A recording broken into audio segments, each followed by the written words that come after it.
साथियों, जैसा कि आप सभी लोग जानते हैं, सुख और दुख दोनों एक ही सिक्के के दो पहलू होते। जिस तरह से सुख हमारी जिंदगी में हमेशा नहीं रहता, ठीक उसी तरह से दुख भी हमारे जीवन में हमेशा नहीं रहता और परिवर्तन ही इस संसार का नियम है।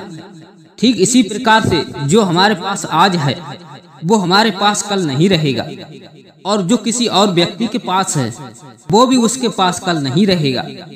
साथियों, इस कहानी के माध्यम से हम लोग ये जानेंगे कि आज जो कुछ भी हमारे पास है उस पर घमंड ना करके हमें अपने जीवन को सुख और शांति पूर्वक जीना चाहिए।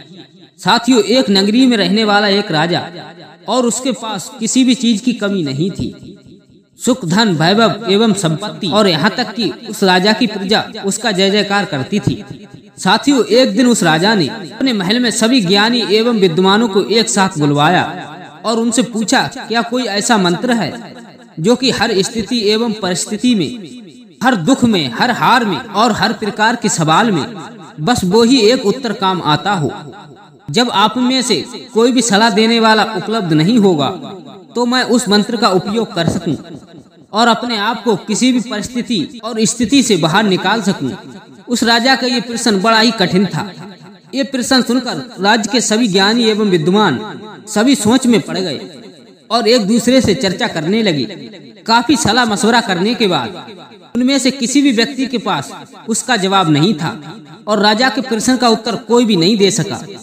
तब राजा को उन ज्ञानियों पर बड़ा क्रोध आया। तब राजा कहने लगा, क्या इस महल में ऐसा कोई ज्ञानी नहीं है जो मेरे इस सवाल का सीधा सा जवाब दे सके?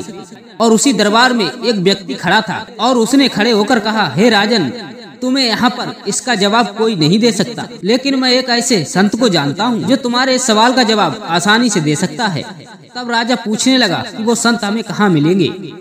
इस पर उस व्यक्ति ने कहा कि पास ही में एक छोटा सा वन है और वहीं पर वो अपना छोटा सा आश्रम बनाकर रहते हैं। अगर आप चाहें तो मैं आपको वहाँ आपको ले जा सकता हूँ। तभी वो राजा उस संत से मिलने के लिए तुरंत तैयार हो गए। राजा और वो व्यक्ति उसी संत के आश्रम में पहुँच जाते हैं।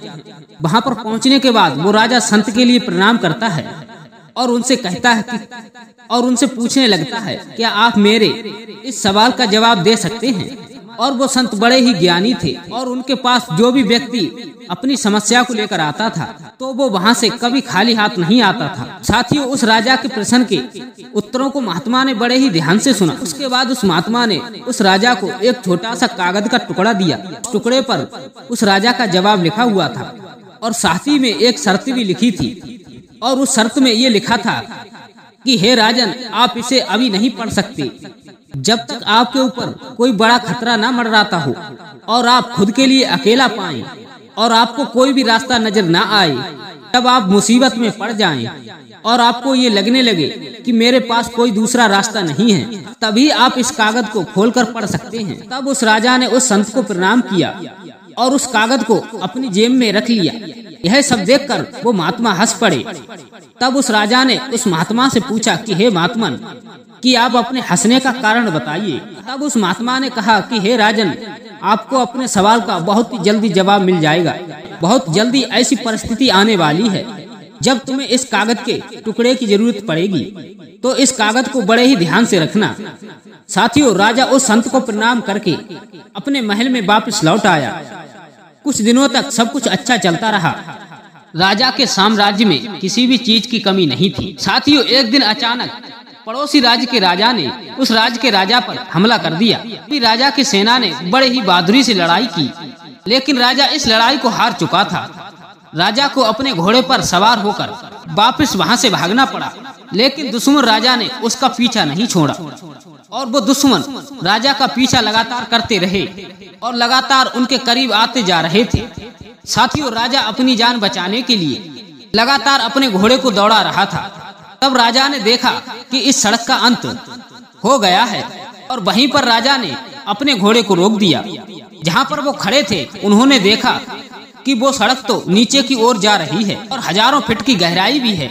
यदि राजा ने अपने घोड़े को सही समय पर ना रोका होता तो राजा का अंत तय था और वो राजा उस घाटी से कभी भी वापस नहीं लौट पाते। लेकिन उस शत्रु के घोड़े की आवाज अभी तक राजा के कानों में गूंज रही थी और राजा का दिल जोरों से धड़क रहा था और राजा के मन में बेचैनी बढ़ती जा रही थी। तब राजा के मन में कुछ भी समझ नहीं आ रहा था कि अब कहाँ जाएं। तब राजा को कोई भी रास्ता नजर नहीं आ रहा था। उस महात्मा के दिए हुए संदेश का ध्यान आया और वो राजा को याद आ गया। तब राजा ने अपनी जेब से उस पर्चे को निकाला और उसे पढ़ना शुरू कर दिया और उस कागज के टुकड़े में लिखा था कि आपका ये समय भी बीत जाएगा। तब राजा ने उसे बार बार पढ़ा और उसे समझने की कोशिश की। तब राजा को इस बात का एहसास हुआ कि ये बात बिल्कुल सही है। कुछ दिन पहले मैं अपने महल में आनंद ले रहा था, सुख धन एवं संपत्ति सब कुछ मेरे पास थी, और आज मेरे पास कुछ भी नहीं है। आज मेरे पास मेरा राज्य भी नहीं है, और ना तो मेरे पास सैनिक हैं और ना तो मेरे पास सुख बचा हुआ है। आज मैं अपनी जान बचाने की कोशिश कर रहा हूँ और सुख के मेरे दिन व्यतीत हो गए। ठीक इसी प्रकार से ये भी समय नहीं रहेगा। ये खतरे के जो दिन हैं, ये भी एक दिन जल्दी व्यतीत हो जाएंगे। इतना सब समझते हुए राजा के चेहरे पर एक अजीब सी मुस्कान आ गई और वो राजा वहीं पर खड़ा रहा। और उस राजा ने इतनी सुंदर जगह पहले कभी नहीं देखी थी। वो प्राकृत से भरी हुई थी और बड़ी सुंदर जगह थी, और उस जगह का राजा आनंद लेने लगा।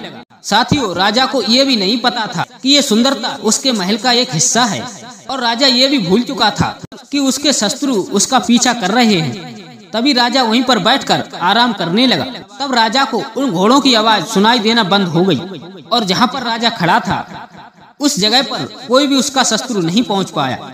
तब राजा ने वहीं पर रहकर अपना समय काटा।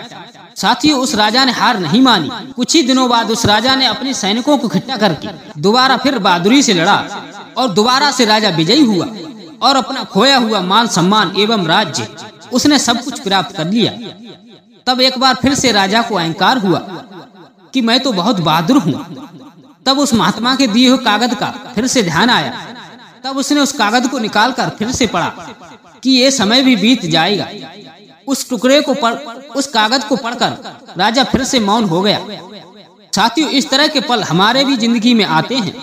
साथियों, इस तरह के पल हमारी भी जिंदगी में आते हैं। यदि सुख हमारे पास आता है तो हम उसे जाने नहीं देते, लेकिन समय के बाद वो भी चला जाता है।